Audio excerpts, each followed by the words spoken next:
Barrister Gauhar की army chief से मुलाकात और मकालमों का इल्म है। 2-2, 3-3 दरवाजों के मुज़ाकरात नहीं चला करते। हुकूमत का तहरीक इंसाफ को मशवरा, कहा बैरिस्टर गौहर ने मुलाकात को बैकडोर प्रोसेस का नाम दिया। आला सतह पर बात शुरू हो गई तो हमारे सामने बैठे लोगों को उठा लें। सेनेटर इरफान सिद्दीकी ने कहा दरवाजों, खिड़कियों और रोशनदानों में झांकने का कोई फायदा नहीं। हमें कुछ कहने के बजाय अपनी मुज़ाकराती टीम को समझाएं।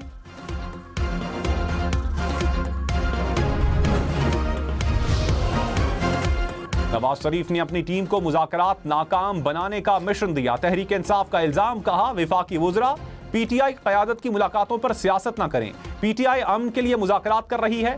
बैरिस्टर सैफ बोले हुकूमती मुज़ाकराती कमेटी को गैर मौसर बनाने का काम शुरू हो चुका है। झूठ बोल बोल के लोगों ने मावा ने बच्चों ने दूर ले जाते ने और जाके अगों उन्होंने कश्तियां च डोब छड्डदे ने। पेन कश्ती हादसा कई खानदानों को सोगवार कर गया।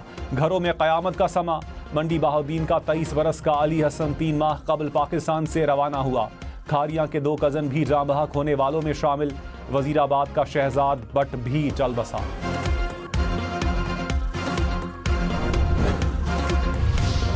वजीर इत्तलात अता तारा ने कहा 190 मिलियन पाउंड पाकिस्तान की तारीख का सबसे बड़ा डाका है। ठोस शवाहिद की बुनियाद पर सजा दी गई। केस का फैसला खुशाइंद है। इस तरह का क्लियर कट केस पहले कभी नहीं देखा। पैसा उसी शख्स को वापस किया गया जिसको सजा मिली थी। बानी पीटीआई को रिश्वत और डाके पर सजा मिली है। पीटीआई के पास अपील के लिए ग्राउंड्स मौजूद नहीं। रहनुमा पीटीआई असद कैसर ने कहा बानी को सजा पर 1% दबाव में नहीं आएंगे। पैसे यूनिवर्सिटी की तामीर में इस्तेमाल हुए। बानी पीटीआई के साथ खड़े हैं। अवाम हुकूमत से नाला हैं।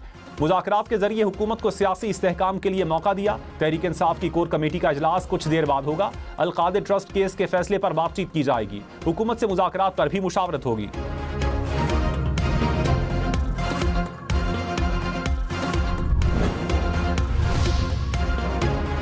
वज़ीर आज़म शहबाज शरीफ ने कहा पाकिस्तान डिजिटल मईशत की तरफ गामजन है। Pakistan digital foreign direct investment अपनाने वाला पहला मुल्क है।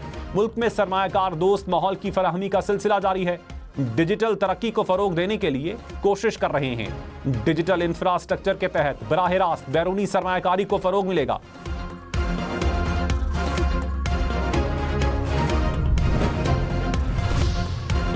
मौलाना फजल रहमान ने कहा मईशत के इशारों से कौम को बेवकूफ़ नहीं बनाया जा सकता। हुक्मरान बताएं क्या अलादीन का चिराग मिला है। मजबूत हुकूमत के बगैर मुल्क नहीं चल सकता। खैबर पख्तूनख्वा में हुकूमत नाम की कोई चीज़ नहीं। हुकूमत की ख्वाहिश पर 26वीं तरमीम मंजूर होती तो बड़ी तबाही आती।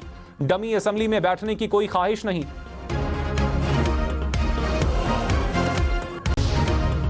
आजम खान और राजा इनाम अमीन मिन्हास इस्लामाबाद हाई कोर्ट में एडिशनल जज तैनात। सदर आसिफ जरदारी की मंजूरी के बाद वजारत कानून ने नोटिफिकेशन जारी कर दिया। जुडिशल कमीशन ने नामों की मंजूरी दी थी। पेशावर हाई कोर्ट में जजेस की तकर्रुरी के लिए जुडिशल कमीशन का इजलास 1 फरवरी को तलब। 40 वकला और जजेस के नाम जेर गौर आएंगे।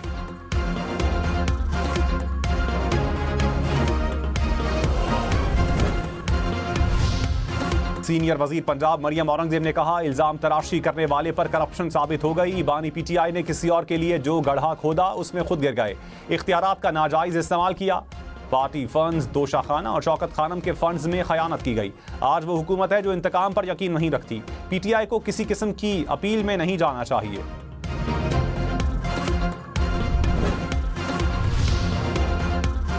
अलीमा खान ने कहा 190 million pound case high court में खत्म हो जाएगा। पैसे बानी के पास नहीं हुकूमत के पास हैं। फलाही इदारे को हुकूमत के हवाले कर दिया गया। फैसले से दुनिया भर के सामने शर्मिंदगी हुई। पाकिस्तान में जब जिसको दिल करे केस में नामजद कर दें। निज़ाम को इस्लाहात की जरूरत है।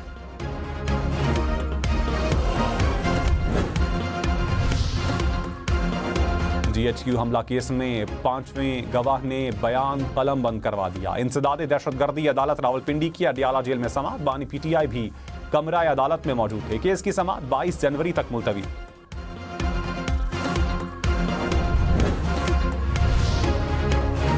वादी नीलम में बर्फबारी, दर्जे हरारत मनफी में चला गया। फिसलन से मुख्तलिफ सड़कें बंद। बलोचिस्तान में भी बारिश और बर्फबारी बरसाने वाले सिस्टम की एंट्री। कोयटा, चमन, कल्लात समेत मुख्तलिफ इलाकों में बारिश और बर्फबारी होगी। मरी, एबटाबाद, सवात समेत मुल्क के शिमाली इलाकों में बारिश और बर्फबारी का इम्कान। इस्लामाबाद, रावलपिंडी, अटक, जहलों में भी बादल बरसेंगे। बारिश से मैदानी इलाकों में खुश्क सर्दी के खात्मे का इम्कान।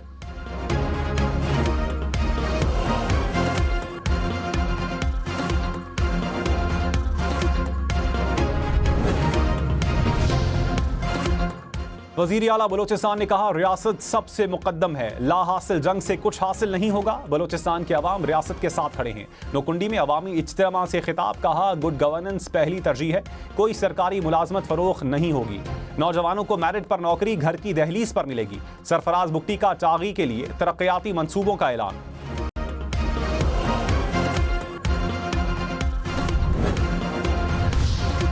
वज़ीर इत्तलात पंजाब अज़मा बुखारी ने कहा, 190 मिलियन पाउंड तारीख की सबसे बड़ी चोरी है। ये आला अदालतों के तर्जुमान बनते हैं।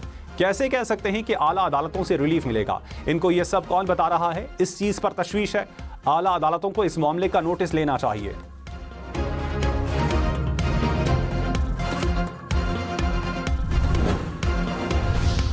पीटीआई ने 190 मिलियन पाउंड रेफरेंस पर फैसले को सियासी इंतकाम करार दे दिया। शौकत यूसुफजई ने कहा, हुकूमत ने पीटीआई के खिलाफ हर हरबा आजमा कर देख लिया।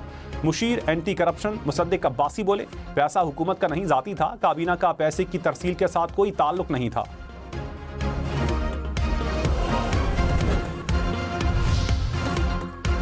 रहनुमा मुस्लिम लीग नून तारिक फजल चौधरी ने कहा, बानी पीटीआई को इख्तियारात के नाजायज इस्तेमाल पर सजा हुई। 190 मिलियन पाउंड के बदले किकबैक्स और रिश्वत ली गई। अवाम की तरक्की पर लगने वाला पैसा एक प्राइवेट शख्स को दे दिया गया।